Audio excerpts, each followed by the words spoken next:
Musa kuma fa malin sani idza mabtalihu rabbuhu fa akramahu wa na'ama fa yaqulu rabbiya akraman wa ma idza matuli fa qadara alaihi rizqa fa yaqulu rabbiya ahanan. To shi dan adam haka yake, idan Allah subhanahu wataala azurta shi da ni'ima da wadata, in ya juya nan ya ji kudi, ya ci mai kyau ya sha mai kyau, ga gida mai kyau, ga mata malam sambala a cikin gida, hankalinka kwance baka da matsalar komai, to sai ka ji mutum na cewa kai ubangiji da hakan raba ni. Wanda ke da tsoron Allah ba zai faɗi haka.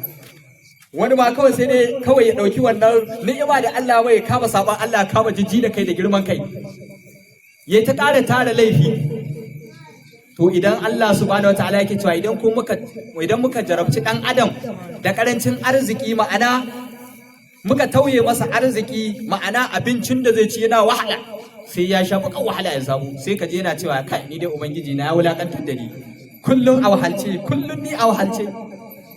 To Allah subhanahu wataala ya tabbatar da dan adam shi da ma haka yake, in an ni'imta shi shine aka mai daidai, in kuma an jarrabta shi ba a mai daidai ba. To jarrabawa da mai kuɗi da talaka duka kowa Allah ya yi shi ne don ya jarraba shi. Kuɗin da Allah ya baka ne don ya jarraba ka. Talaucin da Allah ya jarrabce ka da shi ya yi shi ne don ya jarraba ka. Wa zai ci jarrabawa? Kai talaka za ka yi haƙuri da irin yadda ka tsinci kanka? Shin kai mai kuɗi za ka taimaka da irin dukiyar da Allah ya baka, ko kuma a'a? To in ya zama a'a ne, to baka ci jarrabawa. Sannan kai talaka in ka zama ka kasa haƙuri, ka ce ta kowane hali sai ka yi arziki, sai ka saba ma Allah, sai ka zamo matsafi da sauransu don ka samu kuɗi, to shi ma wannan baka ci jarrabawa ba. Cin jarrabawa a halin da kake ciki ka gode ma Allah, kai ma Allah subhanahu wata'ala godiya. Idan Allah yi ka talaka, wani yana can talaka ne ba hannu ba kafa, sannan wani yana can talaka ne, yana can saman gadon asibiti ma ana neman taimakon da kuɗin da za a mai magani babu su. Sannan in kana ganin kai baka da kuɗi, ka duba ka waiwayo ka gani wani yana can ma bai iya tafiya, makaho ne, kuma bai ajewa bai ba wani ajiya ba, kullum sai ya fita ya gugur baya mai naira goma mai naira biyar a dan haɗo mai abin da zai ci.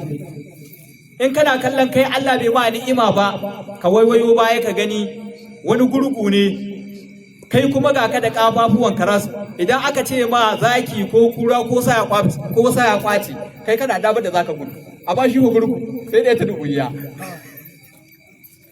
To saboda haka ni'imomin Allah suna da yawa. A kowane hali dai ka zamo mai godiya ga Allah, a kowane hali ka zamo kana bakinka ya saba da alhamdulillahi, ka zamo mai yawan kukan zuci. Sannan walakin zur ila man razaqaka iyahu, ka yi duba zuwa shi ubangiji shine ya azurta ka, kuma shi ke azurtawa. Sannan fala ta haƙiran zunuba sagirata, garka wulakantar da aikin zunubi komai karanta shi. Ma'ana abinda ake nufi wulakantarwa, ka ɗauke shi ba bakin komai ba, ka ɗauke shi ba laifi ba ne, ka ɗauke shi ai ba wani abu Allah zai ma ba dan ka aikata shi, to shi ne wulakantarwa. To garka sake ka aje ma zuciyarka haka, wai in ka aikata zunubi ka ɗauka ai karami ne, ba abinda ma Allah zai iya yi ma akan wannan zunubin da ka aikata, ai ba laifi ba ne babba wanda Allah zai kama ka da hukuma.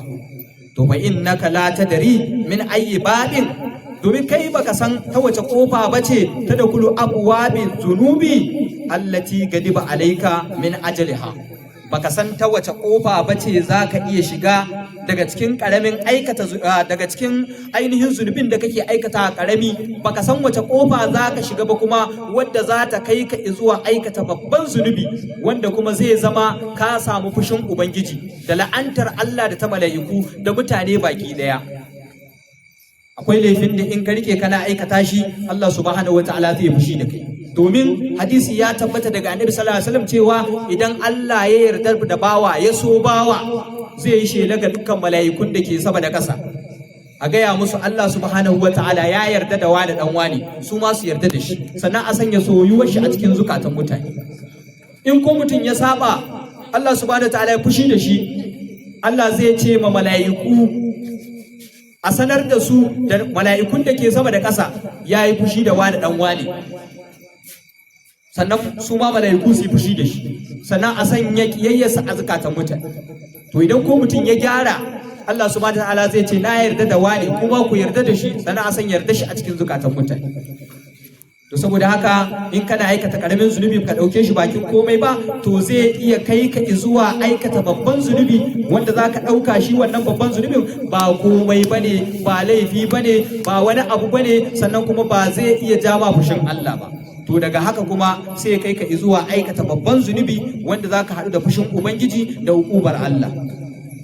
Saboda haka shi ya sanya Annabi sallallahu alaihi wasallam ya mana umarni akan mu zamo masu yawan ainihin istighfari, domin shi fa Annabi sallallahu alaihi wasallam Allah ya tabbatar mana da cewa ya gafarta mai zunubinsa da wanda yi da wanda zai. Balantana Annabi sallallahu alaihi wasallam bai taba saba ma Allah ba, bai taba yi ma Allah laifi ba, bai taba aikata abin da ba daidai ba. Shi manzon Allah ma'asumi ne, ba mai laifi bane.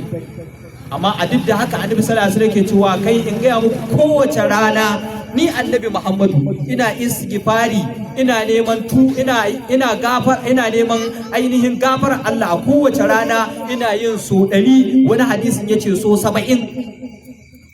Mu kuma yanzu mutum kullum dumu yake cikin laifi, amma zaman da zai yi a majalisa ba zai iya yin istighfari ba, in ya dawo gidansa ba zai iya zama ba ya bada minti 10 ko 20 ya istighfari, duk ba zai yi wannan ba. Bai ɗauki abin bakin komai ba. Yanzu al'umma mu za a ga an ɗauki gardama